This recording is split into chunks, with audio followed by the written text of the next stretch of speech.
So today, I'm going to talk to you about the Bartzella Peony. Bartzella is an intersectional peony, which means that it's a cross between what's called a tree peony and a garden peony. They're rather uncommon, but I think it's an excellent choice.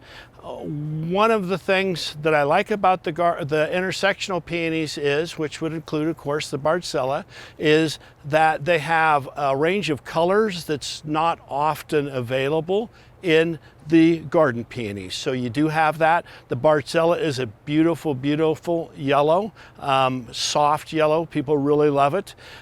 The other thing that's really nice about it, as you can tell by the foliage, is it's very clean foliage. I think it inherits some of that from the tree peony. So this time of year, a lot of humidity, a lot of heat, your garden peonies are looking pretty tough. Don't really want them in your landscape. You just had them for the flowers earlier in the year.